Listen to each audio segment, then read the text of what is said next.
Bismillahirrahmanirrahim. Innallaha wa malaikatahu yusalluna 'alan nabi ya ayyuhalladzina amanu sallu 'alaihi wa sallimu taslima. Al-Ahzab ayat 56. Sesungguhnya Allah dan para malaikatnya bersalawat kepada Nabi. Wahai orang-orang yang beriman, bersalawatlah kepadanya dan ucapkanlah salam dengan penuh penghormatan. Wasallimu taslima. Kalau orang biasanya kan ada kaidah begini, kalau kamu tidak mampu berbuat baik, maka setidaknya jangan jadi jahat, setidaknya jangan menyakiti.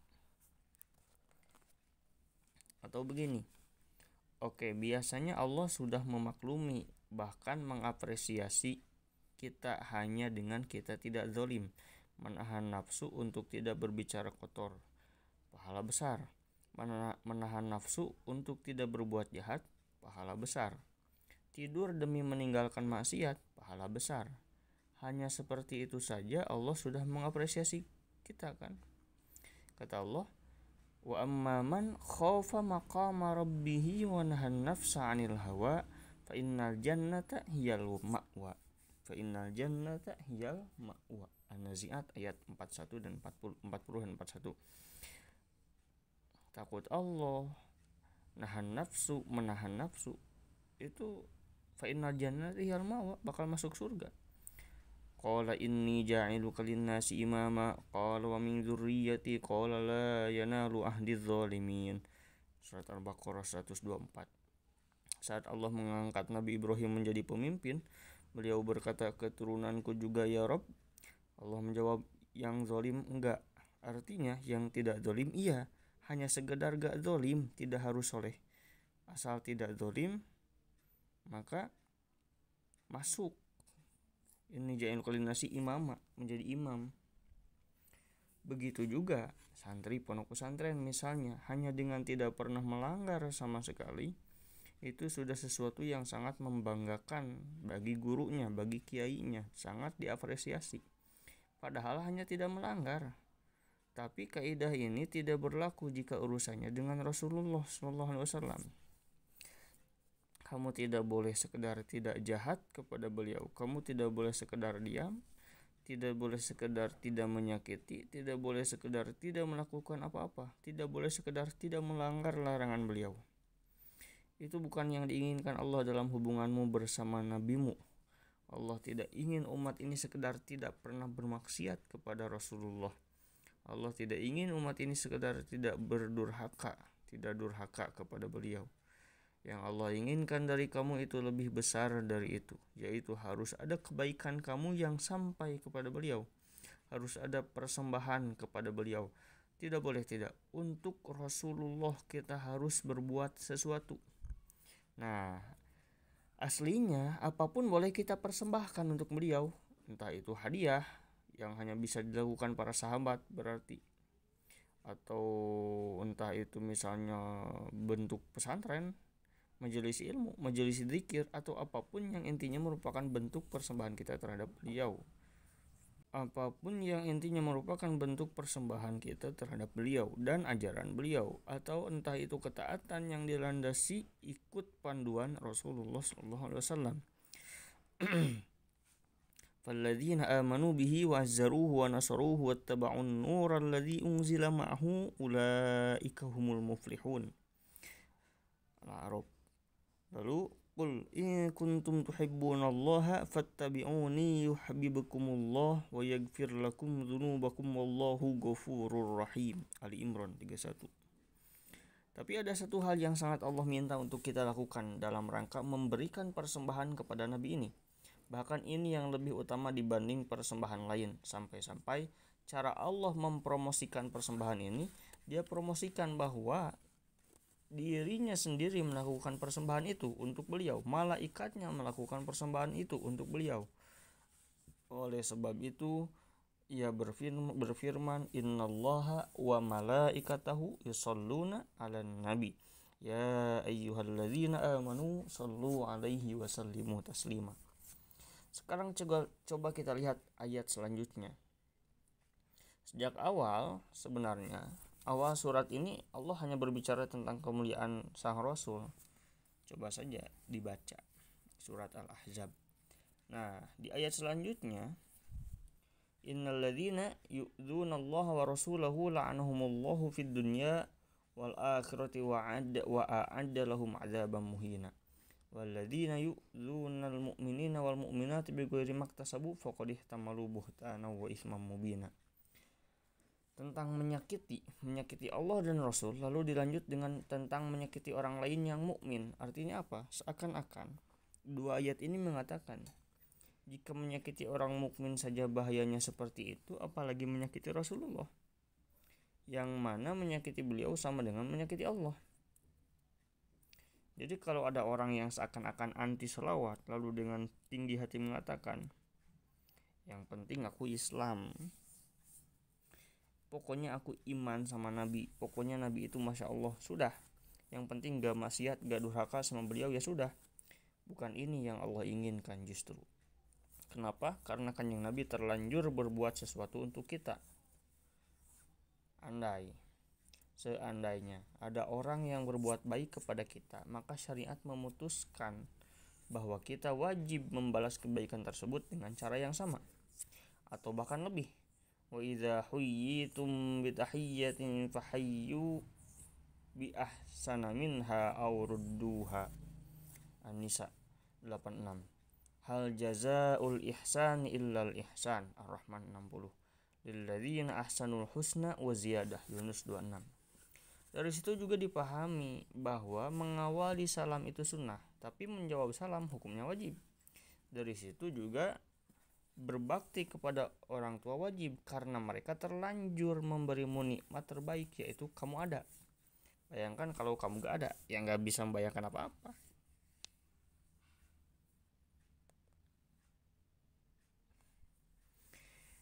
Lalu wawassainal insana biwalidayhi ihsanan hamalathu ummuhu kurha wa wada'athu kurha. Al-Ahqaf 15. Wa qad rabbuka alla ta'budu illa iyyahu wa bil walidayni ihsana imma yablughanna 'indakal kibaru ahaduhuma aw kilahuma fala taqul lahumu uffin wa la tanharhuma wa qul lahumu qawlan karima wakhfid lahuma janaha dhulli minar rahmati wa qur rabbirhamhuma kama rabbayani shaghira. Al-Isra 23 dan 24. Dari situ juga kamu diwajibkan bersyukur kepada Allah dengan cara menyembahnya. Andai ada seseorang yang berbuat sesuatu untuk kita, lalu tidak ada balasan apa-apa sama sekali, bahkan doa pun tidak, gak bahaya tak? Nah, itu orang biasa. Sedangkan ini Rasulullah Shallallahu Alaihi Wasallam, beliau terlanjur peduli kepada kita. Beliau terlanjur tersakiti bila ada dari kita yang tersakiti. Beliau terlanjur ingin hal yang terbaik untuk kita. Laqad ja'akum rasulun min anfusikum azizun 'alaihi ma 'anittum harisun 'alaikum bil mu'minina raufur rahim. At-Taubah 128. Wa ma arsalnaka illa rahmatan lil alamin. Dan masih banyak ayat lain yang membuktikan kebaikan beliau kepada kita. Kamu belum merasa atau melihat kebaikan beliau kepadamu? Ya sudah, nanti di akhirat hal terakhir yang beliau lakukan demi umatnya yaitu pertolongan, syafaat. Asalkan kita tidak meninggalkan agama ini. Oke, kamu tidak minta, tapi masalahnya Allah itu mau bikin kamu enak, seakan-akan dia harus menggiringmu untuk tidak hanya sekedar tidak jahat, melainkan kamu harus menjadi baik. Dan itu tetap terserah kamu. Jadi saat kamu tidak mau, ya yang buruk kamu. Dan saya tidak bisa membayangkan ada orang yang benar-benar seluruh alam semesta tidak pernah berbuat baik kepadanya sama sekali, kecuali dia memang buta terhadap kebaikan orang lain atau hal lain. Jadi kamu bersalawat, itu kamu sedang mempersembahkan sesuatu yang khusus dan memang khusus untuk beliau. Siapapun yang berhubungan dengan beliau dan siapapun juga yang berhubungan dengan beliau. Jadi salawat itu balas budi. Salawat itu sebuah doa yang kau panjatkan kepada Allah untuk Nabi. Ya seperti jazakumullah, seolah-olah terima kasih. Tapi ini jauh lebih utama. Malaikat bersolawat kepada Nabi, artinya malaikat mendoakan beliau, karena mereka memang makhluk Allah, makhluk yang baik. Allah bersolawat kepada Nabi artinya dia berdoa untuk Nabi? Ya bukan, Allah menjamin kebaikan untuk beliau. Nah kita balas budi dengan mendoakan beliau dengan doa yang khusus. Makanya selawat kita pada beliau itu wajib, makanya diperintah oleh Allah. Sedangkan selawat Allah dan malaikat ya enggak wajib, tapi dia melakukan, malaikat melakukan. Tidak perlu membahas apakah selawat kita bermanfaat atau tidak untuk beliau, malah itu gak sopan. Kayak saat kamu bawa oleh-oleh buat kiaimu yang mendidikmu, bawa oleh-oleh buat gurumu yang telah mengajarkanmu, masa dibahas oleh-olehku yang bikin beliau kenyang tanpa oleh-oleh dari kita gitu. Beliau bakal kelaparan, seolah-olah oleh-olehnya itu sangat berpengaruh, sangat berfaedah bagi gurunya, bagi kiainya. Itu namanya kiai melas dan santri gak jelas. Berarti dengan ikut bersolawat, circle kita itu circle yang baik. Punya circle kiai atau habib saja sudah keren. Lah ini circle-nya siapa? Ya circle-nya Allah dan malaikat. Apa gak kelas tuh? Sedangkan salam kepada beliau, ya minimal kita mengingat betul bahwa beliau pernah mengingat kita di momen terbaik beliau. Beliau menyalurkan salam dari Allah, Assalamualaikum ayyuhan nabi wa rahmatullahi wa barakatuh, ketika Isra Mi'raj, ketika Mi'raj tepatnya. Beliau menjawab salam itu dengan kalimat yang kita kenal, yang akhirnya dibadikan dalam tasyahud, Assalamu alayna wa ala ibadillahis sholihin, di tempat terbaik tapi gak lupa diri. Masya Allah. Makanya lanjutannya asyhadu an la ilaha illallah wa asyhadu anna muhammadar rasulullah. Begitu sahut para malaikat yang benar-benar kagum dan benar-benar bersaksi bahwa Allah memang gak salah pilih utusan. Maka jangan cuma sekali membalas budi seseorang yang tidak henti-hentinya memberikanmu kebaikan. Jangan cuma sesekali salawat, jangan cuma dalam tahiyat saja. Soalnya itu memang wajib. Ke istri saja ngasih nafkah itu tidak menjadikanmu dermawan kalau hanya memberi nafkah saja. Lah ini Rasulullah masa sehari cuma di tahiyat. Ya bagus sih, cuma menunjukkan umat ini benar-benar tidak terlepas dengan sang Nabi seburuk apapun dia. Asalkan dia sholat, ya pokoknya tambahlah minimal. Biasakan setiap mendengar nama beliau langsung sholawat. Nama beliau loh, ya bukan saat si mubalik teriak sallallahu alaihi wasallam atau sallu alaihi.